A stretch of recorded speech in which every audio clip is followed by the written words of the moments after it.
Good afternoon po. Since may hatian na po tayo, how confident po yung prosecution panel in proving the allegations po of the articles of impeachment? Siguro per article kung sino yung lead can share po. Paano po kayo naghahanda and how confident are you to share your evidence? We're very confident with the evidence that we have. We have been prepared with this since last year, and with a vote of confidence of 255 members of Congress and 257 members of Congress, and the evidence being very obvious and very clear, it speaks for itself. We have more evidence to support the same, and we have witnesses to present, and we are certain that once the evidence is presented in the Senate impeachment court, we can secure a conviction even for this article alone.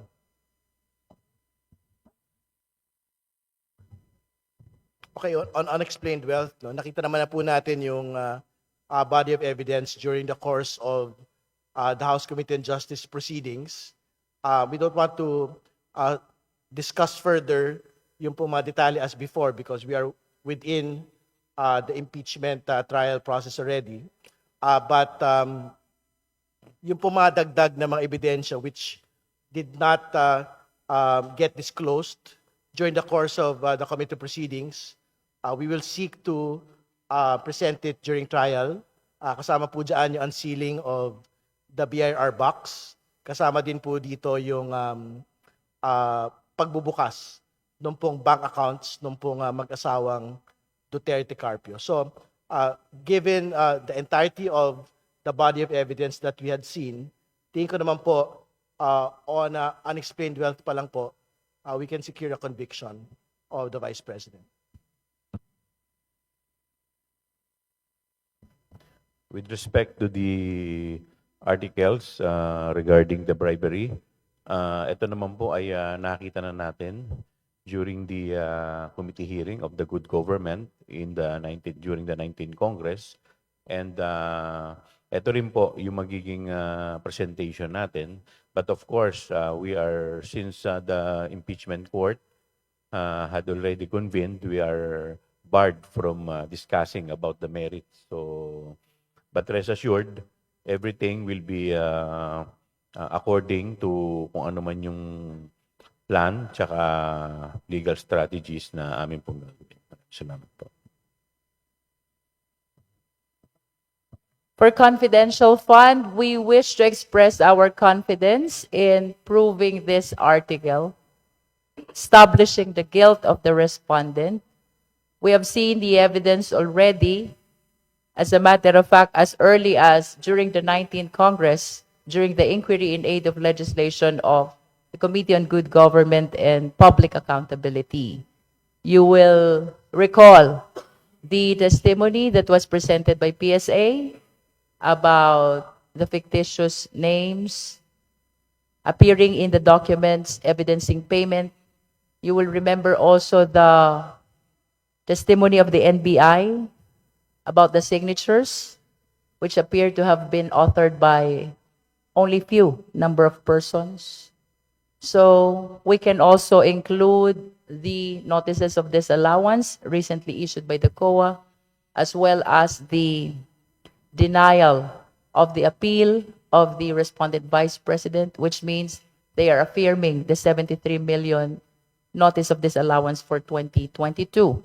So, like what Kong Joel Chua already mentioned and Kong Terry Ridon, we cannot discuss anymore on the merits because we have entered our appearance already as public prosecutors yesterday, and we are bound by the prohibition which is included in the Senate rules on impeachment. Nonetheless, we are reiterating our confidence in establishing and proving these 4 articles of impeachment. Last na lang po from my end. Go ahead.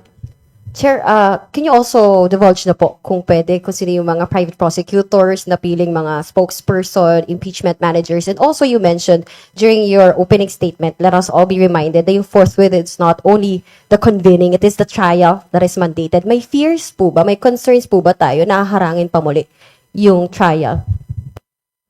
I am actually very positive about the impeachment court because they responded already to the mandate of convening forthwith. Nevertheless, we just want to remind our beloved countrymen that what is being mandated by the Constitution is not only convening forthwith. What is mandated is trial forthwith. By trial, it means presentation of evidence, presentation of witnesses, which will lead to decision of either conviction or acquittal. We are positive and we look forward that we will be attending, appearing during the pre-trial and thereafter the trial, where we will be presenting all the evidence for the prosecution.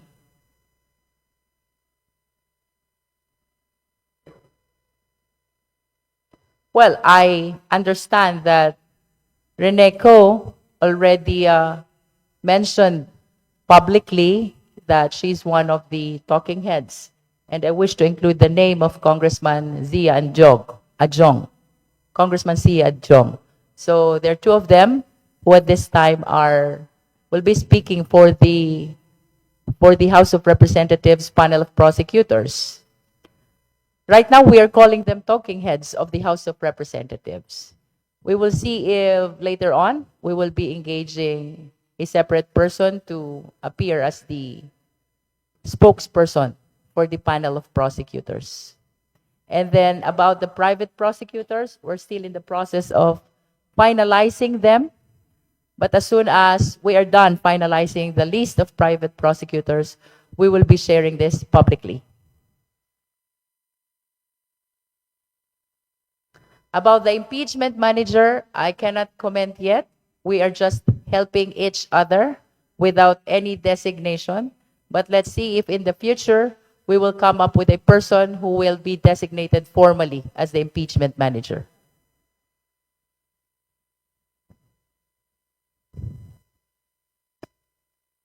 Thank you. Are there any other comments from the House prosecutors? If none, we will recognize Jonathan Andal from GMA7. You may proceed. Good afternoon po. Congressman Keith Flores, lahat po ng kasama nyo rito bumoto ng yes sa impeachment. Kayo lang po yung nag-abstain. Pero kayo po ay public prosecutor ngayon. Pwede po malaman ang dahilan, ano po ang reason, bakit kayo nag-abstain at bakit nyo rin po tinanggap na maging public prosecutor? Well, being prosecutor is the collective wisdom of the members of Congress. No? So I was nominated and elected. And after that, I took on the role as public prosecutor. Ano po yung reason, sir, kung bakit kayo nag-abstain? Pwede po malaman. Well, there were personal and political reasons for abstaining, but it wasn't about the articles of impeachment. Thank you, sir. Last question na.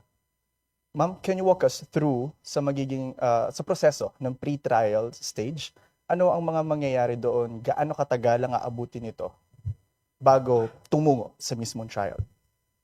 Well, by pre-trial, what I can share with you is my experience in the ordinary criminal case, no?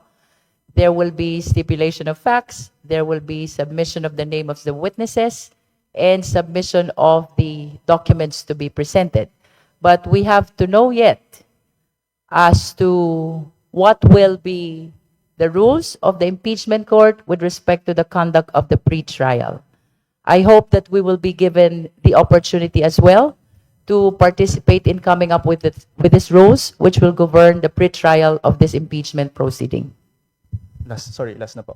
Yung mga private prosecutor na kukunin po ninyo, allowed po ba sila to conduct cross-examination? Ano po ang nasasabi sa rules? Well, cross-examination is allowed every after direct examination of the witness, be it a witness of the prosecution or a witness of the defense. So to your question as to whether the public prosecutors are allowed, so long as they are under the direct control and supervision of the public prosecutors, private prosecutors are allowed. Thank you. Let us now go to Lance Mexico of Newswatch. Lance? Hello, good afternoon po. Siguro po, first to Congresswoman Luistro or Prosecutor Luistro, may survey po na lumabas kamakailan na nagsasabi na public opinion is still yung preferred ng mga tao over evidence daw pagdating sa impeachment ni Vice President Sara Duterte. Sa inyo po bilang lead prosecutor, how will you convince not just the prosecutor, not just the judges, the senator judges, but also the public that there is enough reason to convict the vice president? Evidence and public opinion are very much intertwined. If you will be able to present strong evidence, therefore you will be able to get a favorable public opinion. Both are significant for us to be able to establish the 4 articles of impeachment. Right now po, siguro anyone can answer kung sino po yung gusto. Ano po yung biggest challenge na nakikita ng mga prosecutors sa paparating na impeachment trial? Anyone can answer po. Okay po. Sige, si Congressman Defensor. One of the biggest challenges that we face is fake news, trolls na mali ang ikinakalat na balita, maling ebidensya ang binabarina sa utak ng ating mga kababayan. Ang fake news at trolls, dapat matigil na yan. And this impeachment is one of the biggest step that we can take for accountability to start in this country.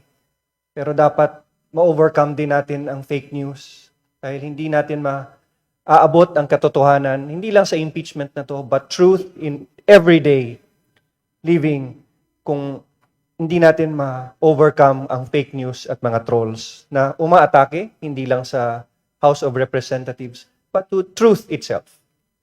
Thank you, Kong. Siguro last na po on my end to Congresswoman Luistro. We are all aware po doon sa Senate leadership change nitong nakaraan. And hanggang ngayon po, medyo uncertain pa rin because 13-11 pa rin yung majority and minority. Is this something na concern po ang prosecutors? I mean, are you concerned with the current majority members or with the current lineup of senators, especially dun sa majority ay kilala naman pong kaalyado talaga ni VP Sara at ng mga Dutertes? Well, let us all be reminded that this is a constitutional duty that the public prosecutors are trying to fulfill. So regardless of who are in the majority and who are in the minority, the 11 prosecutors will be very much obliged to help establish these 4 articles of impeachment. We wish to express also our highest respect to all the senator judges. We understand that even they are responding to their constitutional duty. So we expect that we as public prosecutors will be responding to their mandate in the same way that the senator judges will be impartial and independent in hearing and resolving these articles of impeachment as what the Constitution mandates.